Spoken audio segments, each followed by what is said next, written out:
Bienvenue dans cette nouvelle revue de moi-même, Raph Laurent-Duc, cette fois-ci Braun, Titan Masters de la gamme Titan Return.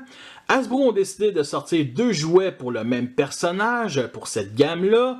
Ils ont fait ça avec Optimus Prime avec le classe Voyageur et le classe Leader. L'autre jouet, c'est justement le classe Légende que vous pouvez déjà voir sur ma chaîne, qui est sorti dans la vague 4.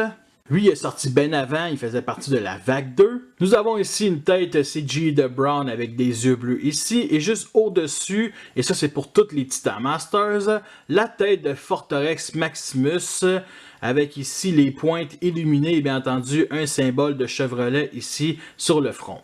À l'arrière de la boîte, ils nous disent que c'est une étape pour la transformation du Titan Masters. Là, ils nous montrent la tête de Forteresse ici, avec le corps de Forteresse. Pourtant, la tête du Titan Masters, c'est ici, là. En tout cas, what the fuck. Et le Titan Masters est compatible avec les Deluxe, les Voyageurs et les Leaders. Je vais commencer par le mode alternatif le plus ressemblant au G1, la petite Jeep avec des chenilles qu'on remplace les roues. Justement, ça n'aurait pas été Braun, j'aurais pensé peut-être à Honda, vu que si on enlève le Titan Masters, il n'y a comme pas de toit.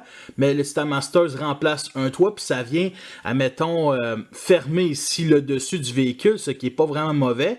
Vite de même, je pourrais dire que c'est cybertronien, mais non, c'est bien terrestre futuriste. Et c'est vraiment spécial de rajouter des chenilles, ça fait vraiment Braun qui s'équipe pour aller dans une swamp ou un endroit difficile d'accès, et c'est pas vraiment mauvais comme idée aussi. Justement, ils n'ont pas de petites roulettes ici en dessous des chenilles, comme Terry Bull et Nightbeat qui sont aussi des genres de tanks. Et anyway, ces trois-là se pivotent toutes pour former un autre véhicule, fait que voir un jet ou une moto-jet avec des roues sur le dessus, c'est un peu moins intéressant, on va se le dire.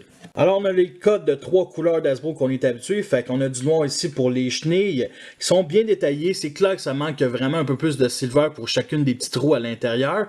On voit même les suspensions ici à chaque extrémité. Puis honnêtement, c'est quand même...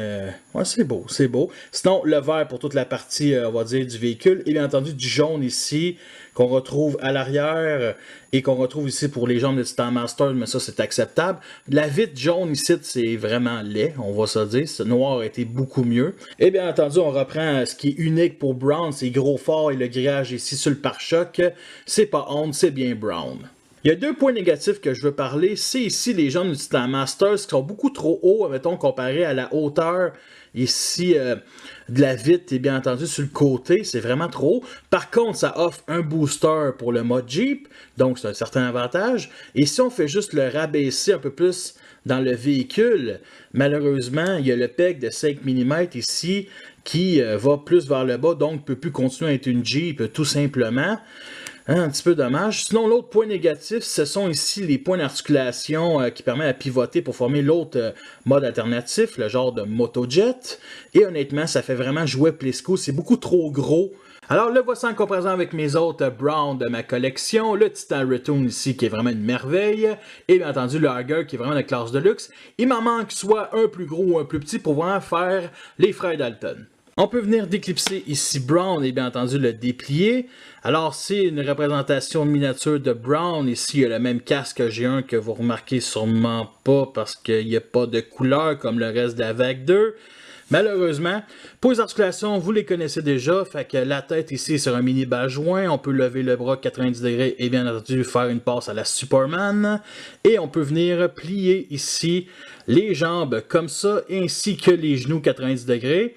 Et on peut venir lasser dans la Jeep, par contre il est vraiment mis trop haut, mais on peut le faire pareil, puis c'est pas un mode officiel. Alors pour la transformation de la moto, c'est bien simple, on enlève le Titan Masters, on rabat ici la partie de la vitre, on déclipse et on pivote vers l'arrière ici les deux chenilles. Vous voyez ici le PEG au milieu de la chenille, vous avez compris, ça va rentrer dans le trou au milieu de l'autre chenille. Fait qu'on fait ça aussi pour l'avant, on pivote la moto. Et moi ce que je fais, parce que j'ai un peu de la misère vraiment à rentrer ici les trous dans les pegs, je le mets vraiment de même, en position genou. Et je viens vraiment pousser tout simplement et après on descend le haut du corps tout simplement pour qu'il soit en position vraiment semi-couché comme s'il contrôlait une moto Ninja. Je préfère ce mode alternatif là parce que la plupart des Titan Masters c'est des véhicules carrés qui se transforment en un autre véhicule carré. Là on a un véhicule carré qui se transforme en quelque chose de beaucoup plus long puis c'est vraiment nouveau puis il est vraiment cool comme motojet. C'est vraiment mettre aussi pour interagir avec mes grosses villes cybertroniennes alias Forteresse et Metroplex sans oublier Triptychon. Justement, il n'y a aucune partie du mode Jeep qu'on retrouve vraiment dans ce mode-là, à part bien entendu les chenilles du point de vue du dessus. Sinon, on a un symbole Autobot ici, le seul de toute la figurine. On a des canons ici à l'avant qu'on retrouve aussi à l'arrière, mais qui sert plutôt de booster.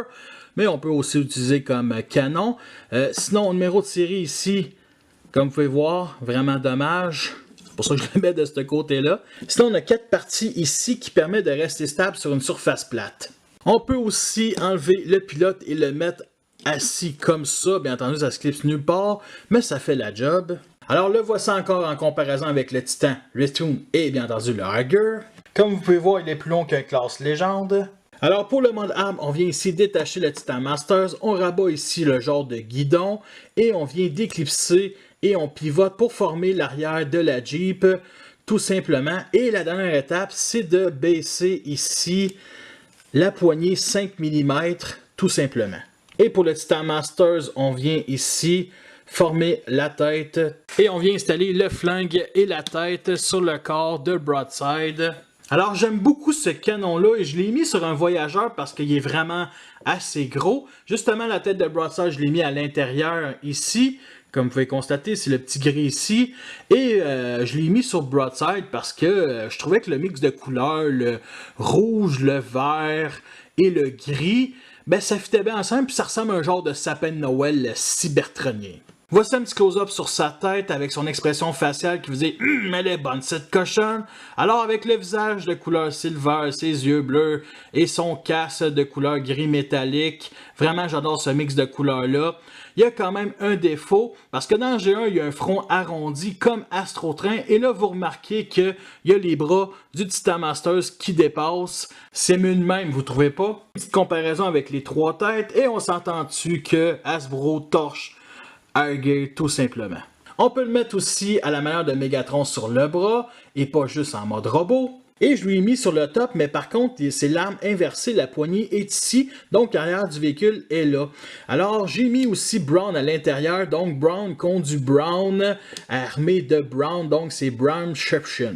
On peut le mettre aussi sur le Harger, cette fois-ci j'ai mis l'option grosse tourelle à méton. Et en mode alternatif, et c'est assez badass, une petite imitation de son frère Hotback. Nous sommes rendus à la fin de cette revue, j'espère que vous l'avez apprécié, vous avez vu les pour et les contre. Est-ce que c'est une figurine que je vous recommande? Seulement si vous collectionnez les Titan Masters, moi je regrette vraiment pas de l'avoir acheté. Justement, je l'ai payé 6$ au lieu de 8$. Au sieur, ça vaut pas le plein prix honnêtement. La qualité de plastique reste aussi égale que le reste de la gamme, donc c'est pas trop cheap, c'est pas de la haute qualité. Vous pouvez toujours voir ma galerie photo sur Facebook, le lien va être en dessous dans la description. Je lui ai mis sa tête et l'arme sur toutes les Autobots de toute ma collection Titan Return et j'ai pas mal toutes, là, je vous mentirai pas. Fait que merci à tous d'avoir écouté cette revue-là. Fait que sur ça, je vous laisse et à la prochaine.